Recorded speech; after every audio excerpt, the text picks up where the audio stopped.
The Whispers of Willow Creek. Chapter 1. The Return.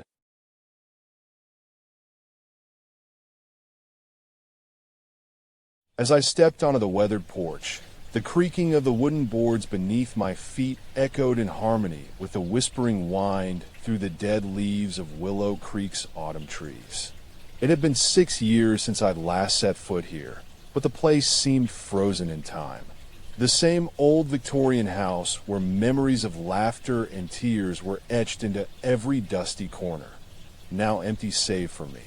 My parents' divorce was a fresh scar that still lingered like an open wound, forcing me to flee our family life. But after my mother's passing in a car accident, there was no other choice but to return. The will left the house to me, a constant reminder of the past I'd tried so hard to escape. Inside, mothballs and dust mingled with a musty scent that clung to every surface like a familiar ghost from days gone by. Unpacking memories alongside my suitcases was bittersweet. Each box unearthed a chapter in time. Childhood drawings on the walls, now peeling away at corners. A faded teddy bear cuddled up on its shelf as if waiting for me. The silence was deafening until I heard it. Soft whispers from the shadows. They began each night, a gentle murmur at first, then growing louder, like someone sharing secrets only I could hear.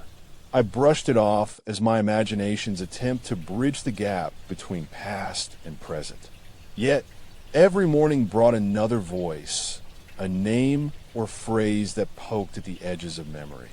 Days passed in routine, work at a local coffee shop by day, and restless nights attempting to unravel these ghostly messages. The room I grew up in still held me tight. My childhood bed had always been where stories began and nightmares ended. I started journaling the whispers, hoping order would come from chaos. Lily, they'd say on some nights, a name that made my breath catch. My mother's, or so I thought at first. Nights passed like this until the final entry. Run. In sleep that deprived confusion, I opened the window and leaned out into the chill, yearning for clarity in a world that felt suffocated by both absence and mystery. One night, as the wind picked up and the leaves danced an otherworldly ballet outside my window, I heard it clearly. Get away from her. The voice was low, malevolent. Lily? Who else could be haunting these woods? I grabbed a flashlight and ventured out into darkness, tracing the sound to a gnarled oak where words carved into its bark chilled me. For Evie's sake, in an uneven scrawl. Beneath the trees stood a weathered, childlike sketch. A girl with sunken eyes, faceless. As I looked closer, a gust of wind peeled back time itself, revealing her full visage. Lily, around 6 years old, with an unmistakable grin and haunting eyes. She wore my mother's coat. A shiver ran down my spine as the whispers swelled to a deafening roar, pulling me from the tree's embrace into the house. My room felt different now, heavy with something unseen. The air was thick with secrets, each breath drawing me deeper. I knew then that something had been awakened by my return. In the morning, I found an old trunk adorned with rusted locks and a faded key in the attic. Lily's face stared back from the sketchbook. I turned the key, freeing the box. Its contents were both familiar and foreign. Photographs of my parents, happier days they never showed me, and a letter penned by them, their hands trembling. They spoke of a tragedy. They didn't speak of it to me then.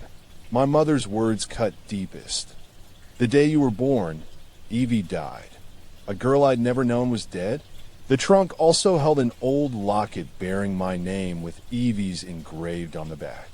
It felt like a door slamming shut behind me as understanding dawned. I wasn't who I thought I was. More letters revealed Lily had drowned in our backyard, a tragedy buried and secrets buried deeper. The night wore thin as I pored over it all under a flickering lamp. Outside, the wind picked up, sending leaves skittering toward the window like frantic fingers clawing to re-enter. Shadows danced against the glass. A scream cut short my breath. Lily's face in the pane, her eyes black as coal. The room trembled as an unseen force shook me with a hand that felt icy cold.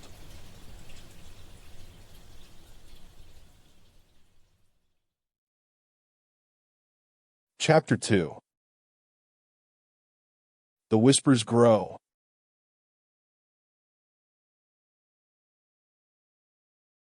The attic's cobwebs were thin now, but secrets hung thick in every frame and trunk. I spent days devouring truth and fiction intertwined within old photographs and letters. Lily's spirit, my only companion. In 82 photographs showed her alongside me, a baby who never was. My parents' writing spoke of guilt and fear for what had happened that day, though they dared not speak it aloud at home. The divorce, the lie of a peaceful split they'd maintained, seemed as fragile as the old trunk's latch. Lily's story unraveled like a tapestry. Drowned in our own backyard on my first birthday, while Mom fumbled with her baby girl and Dad drank away truth in the shed out back. My mind reeled at the revelations that would either unravel or destroy me. The night wore on, whispers outside intensifying into pleas. Evie, get away from them. I dared not sleep as Lily's face appeared more often. A siren's call to understanding.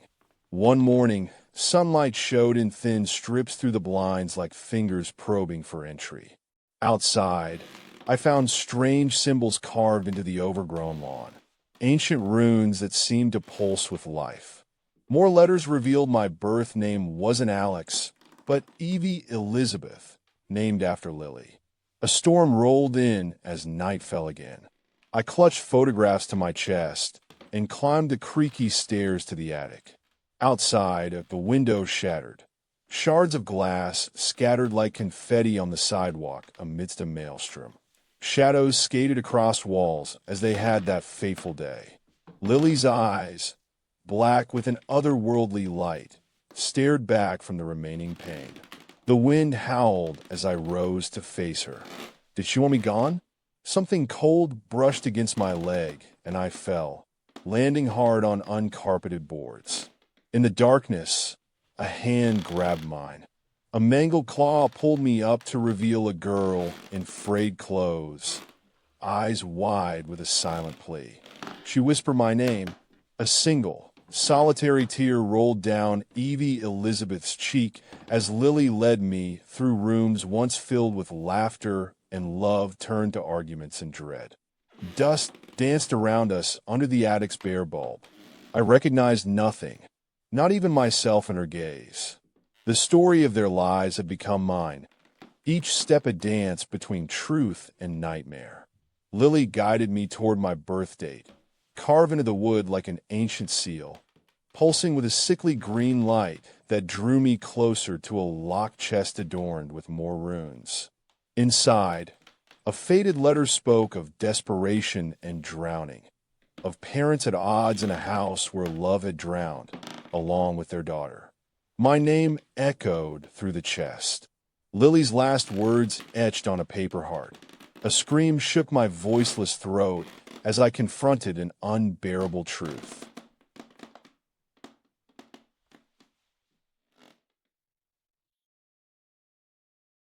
Chapter 3. The Haunting Truth.